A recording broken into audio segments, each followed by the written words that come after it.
Well, today we're going to look at another section of Scripture from the Old Testament. One of the guys who doesn't get talked about a whole lot in the Bible, but there are some very important lessons here from it. Today we're going to look at Gahazi. And, okay. We want to mic you so it picks it up better on the tape. Okay. So I was used to doing the worship without it, but yeah, I guess that's a good idea. Thank you. Sorry, I forgot about that. You got to turn on the amp there, buddy. All right. Now we're good. You can all hear that? Okay, I guess it works. Okay. Thanks, Tom. Today we're going to look at Gahazi, and we're going to be reading from 2 Kings, and the main text is going to be chapter 5. I'm going to read verses 15 to 16, then skip down to 20 to 27. We're going to jump around a little bit in Kings. You may only have to turn back a page in the middle of the sermon. Gahazi was a servant of Elisha, but Elisha was giving him an opportunity to be a bit more if he would have accepted it. And the problem was Gahazi ends up messing up in such a way that it permanently damages him and his descendants. So let's take a look at what happened with Gahazi and what happened leading up to it. So this is chapter 5, starting with verses 15 to 16, and then going down to verses 20 to 27. I'll give you a quick background. General of the Syrian army comes to Elisha for healing of leprosy. Elisha tells him to do something. He says, go dunk in the Jordan River 7 times. He's all mad because he wanted Elisha to do what amounted to hocus pocus, but he says, no, just do what God told me to tell you to do. Reluctantly he does, and he gets cured of leprosy, so Naaman wants to pay him back for it. Here's how that goes, starting with verse 15. When he returned to the man of God, this is Naaman, with all his company, and came and stood before him, he said, behold now, I know that there is no God in all the earth but in Israel. So please, take a present from your servant now. But he said, as the Lord lives before whom I stand, I will take nothing. And he urged him to take it, but he refused. I'm going to skip down to 20 to stick with the main point here. So, Naaman wants to give Elisha a little present. And Elisha, who I believe was instructed by God not to take it. But then, here we get to Gahazi, Elisha's servant. Verse 20. But Gahazi, the servant of Elisha, the man of God, thought, behold, my master has spared this Naaman the Aramean by not receiving from his hands what he brought. As the Lord lives, I will run after him and take something from him. So Gehazi pursued Naaman. When Naaman saw one running after him, he came down from the chariot to meet with him and said, is it well? Is all well? He said, all is well, my master. All is well.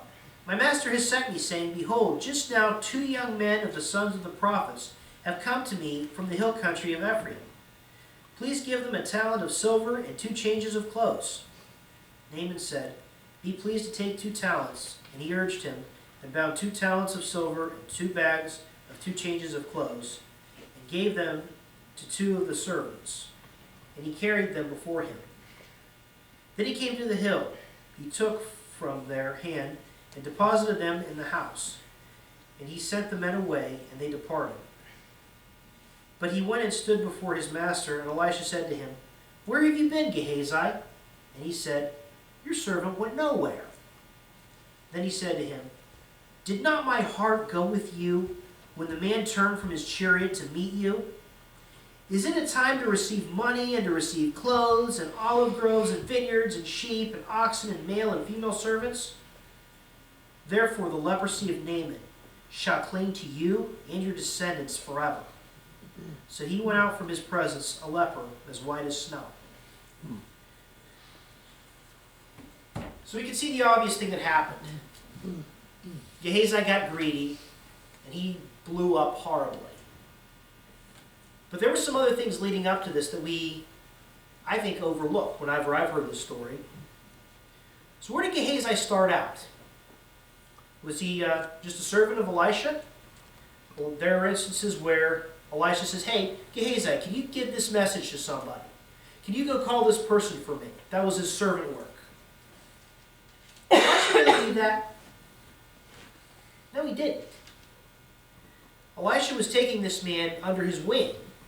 And whether Gehazi realized it or not, Elisha was trying to train him and develop him as a disciple. You know, when I had international community development, one of the things at our seminar was, it's one of the few professions where your goal is to put yourself out of business so you can move on to another community. If you're ministering to people so that they're dependent on you, so that you make a business out of their needs, you're failing and you're being selfish. You need to pass it on so that somebody else can take your place to sustain the vision without you. That's what Elisha, I believe, is doing with Gehazi. He's giving Gehazi an opportunity of hands-on experience with obeying, doing small things like those little errands. And where else do we see an example of this? What did Jesus do with his disciples on the night of the Last Supper? He puts a towel around his waist, washes their feet. They protest, like, why are you washing our feet? You're our Lord. He says, you don't understand this, but if I don't do this, you won't belong to me. So they let him, and then he says, I'm your Lord, and I just washed your feet. You ought to wash each other's feet. So people take that literally with foot washing services, which I participated in one, and it was a very moving experience. But foot washing in this context was a very necessary practice because people had open-toed sandals, and it was a dirty job that needed to be done. So what Jesus is saying is, you want to be one of my followers? You want to represent me? You need to be willing to do a dirty job for your fellow man. And that's what Elisha does. He accepts the servant and has it in little small things. See how he does with that. And it didn't look like there was any problem with the small stuff. What else did Jesus do with his disciples? He sent them out to do healings. We heard a story a while back about a rabbi in Israel who was a veteran, got wounded in war, and he walked with a limp. And this rabbi had several other young men with him who learned from him. And they spent so much time with him and learned from him so well that when they'd follow him, they would copy his exact limp as he walked. Because whether they realized it or not, they subconsciously burned their teachers into their head. I heard of another story, this guy from Colombia, he goes to minister in a church working with children. He says, well, why don't you work with these children and teach them the Lord's Prayer. Sure enough, he does, and he has his kids say it in front of the church, and this is literally what they said. Our Father which art in heaven, hallowed be thy name, thy kingdom come. He didn't just teach them the Lord's Prayer, they learned it with his accent. I don't think it needed to be exactly that way, but that's what a disciple is supposed to do. They copy their master, become like their master in a certain way. Not necessarily in every fine nuance, but you see some examples of people who are so passionate about learning from their teacher that they got it right down to a T, limping exactly as he is, saying the Lord's Prayer with his accent. So Gehazi's starting off pretty well here. He's got a nice prophet teaching him. He's doing the small things well, no problem. But what happened? Somewhere along the way, something went wrong. So we're going to back up a little bit to chapter 4, starting with verse 26 and ending with 31.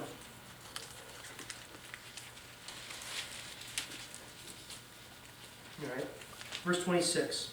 A little background of the story. This was a woman who was very generous with Elisha and his servant. He'd say, every time you come into our house, we'll get you some food, we'll put you up, we'll take care of you.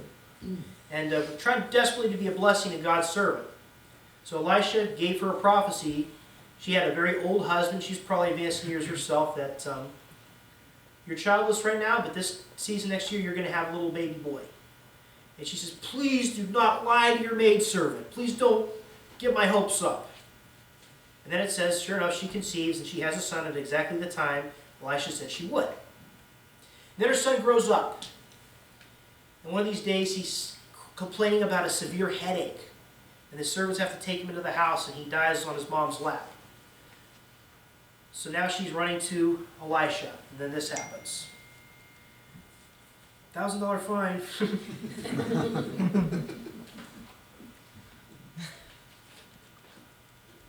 26. Please run now to meet her. Okay, so she's coming to Elisha. Elisha sees her at a distance, so he asks Gahazi to go meet her. Please run now and say to her, is all well with you? Is it well with your husband? Is it well with the child? And she answered, it is well. Well, why should say that? Then she came to the man of God, to the hill. She caught hold of his feet, and Gehazi came near to push her away.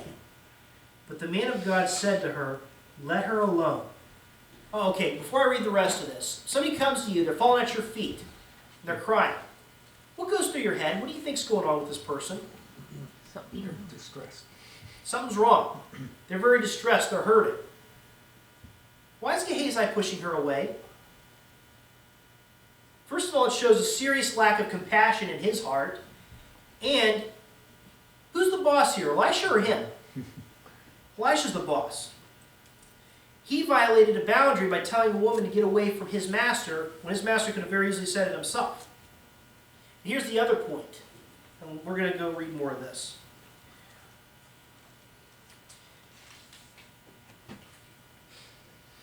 27. When she came to the man of God to the hill, she caught hold of his feet, and Gehazi came near to push her away. But the man of God said, let her alone, for her soul is troubled within her, and the Lord has hidden it from me and has not told me. A whole other sermon could be preached here, but here's an important point. Just because somebody has a gift of prophecy doesn't mean God's going to tell them everything at every moment. He asked her all is well, she said all is well when it wasn't. Elisha was giving this woman a chance to be honest about what's going on. Then she says this. Then she said, did I ask for a son from my Lord? Did I not say, do not deceive me? Then he said to Gehazi, gird up your loins, take my staff in your hand, and go your way. If you meet any man, do not salute him. And if anyone salutes you, do not answer him. And lay my staff on the lad's face.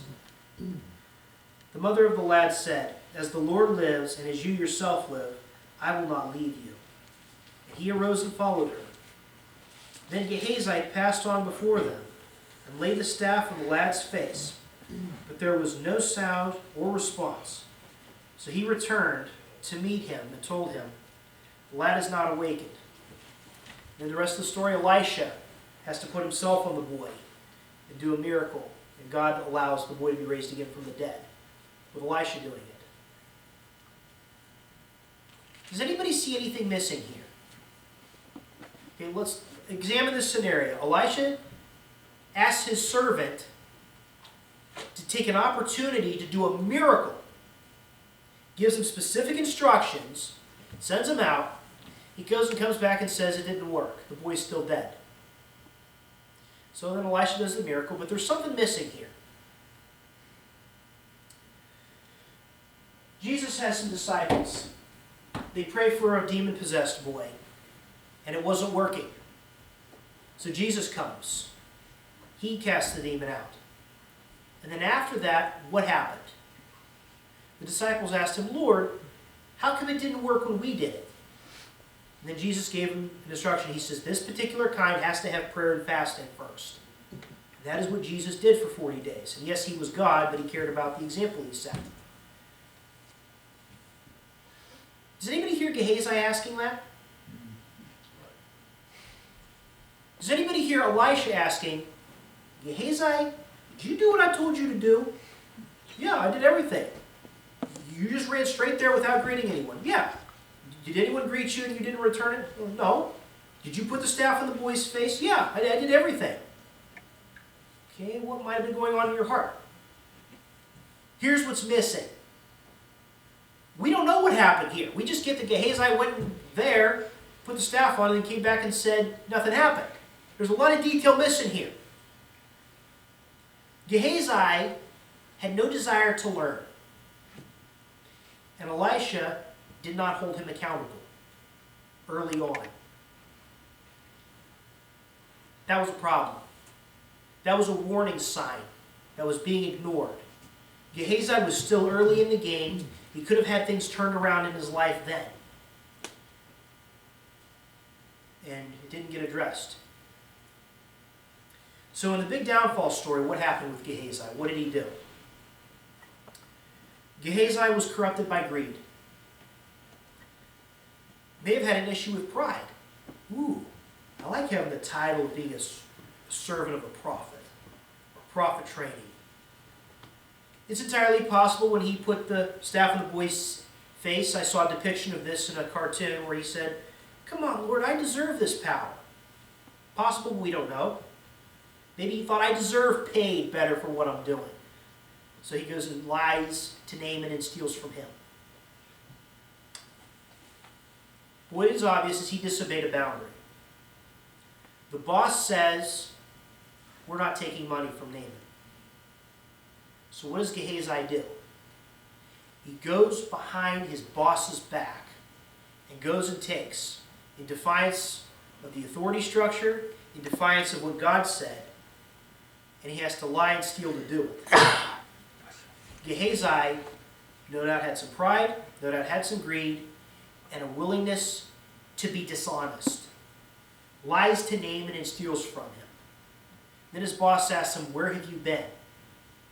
He's taken all this time to go talk to Naaman, get these materials, run him back to his house, and then come back to his boss. And what does he tell him? I've been nowhere. Really? So then, Elisha gives him the bad news. Did not my heart go with you? God revealed that to me. Did not my heart go with you as you were going to Naaman? And he came off his chariot and you lied to him and stole from him. Because of what you did, you're going to get his leprosy and it's going to go to your descendants forever. What did Gehazi need early on? I heard a story from a good contractor we knew. Training an apprentice, I guess. A young kid who wasn't taking it very seriously, I guess, wasn't paying very close attention. He tells this kid, they're walking on a roof, says, make sure you walk on the support braces, but don't walk on the tiles or you're going to fall through. Kid doesn't pay attention. He steps on the tile, falls through the roof. Didn't get hurt nearly as bad as he could have, but was hurt. His contractor tells him, get out. Go home. I'm not working with you. You don't listen to me. So he goes home. Sometime later, the kid comes back to him and says, am I allowed to work with you again? So the contractor tells him, kid, if you're just here for a paycheck, don't even take your tools out of the car. I'm only working with you if you're going to listen and learn. Are you interested in learning this or not? And the kid says, I am interested in learning. So the contractor says, okay, I'll give you another chance. The kid started paying attention. The kid started obeying. The kid got good, and he got so good that a number of other contractors were fighting over him to have him help them. Gehazi needed to get correction early on. They needed to be honest communication. Gehazi, if you're in this for money, you're in the wrong profession. You can't just have a title of being a servant to a servant of God and be so much after money that you're willing to compromise your soul. Gehazi, did you do what I told you to do when I said to go run and put the staff in the boy's face? It didn't get addressed early. So Gehazi was set up for destruction by his own choice. And I don't know what all Elisha could have done there, but at least one thing stand out to me is there was a lack of accountability. So what's the point of this in one sentence? To avoid falling into destruction, we need accountability and early correction, whether you're serving God or any job. But if you are discipling somebody or being discipled in the Lord, you need to be willing to be held accountable yourself and to accept correction, and you need to be aware enough to identify it early and correct it early before bigger destruction happens. Let's pray. Dear Lord, thank you so much for all that you do for us, for giving us your word, for giving us your mercy, and for giving them these warning signs that they ignored, and giving us a lesson that we can learn from this. Please convict all our hearts of areas that we need to change. Help us to be sensitive to warning signs and to heed them and make the appropriate corrections. I ask that your blessing of peace would be on everyone here today as they go home, as they honor their mother today, in whatever way they're planning to do it. Please keep them safe on the roads. Help them to be in your will and to become what you want them to become. In Jesus' name, amen. We go in peace.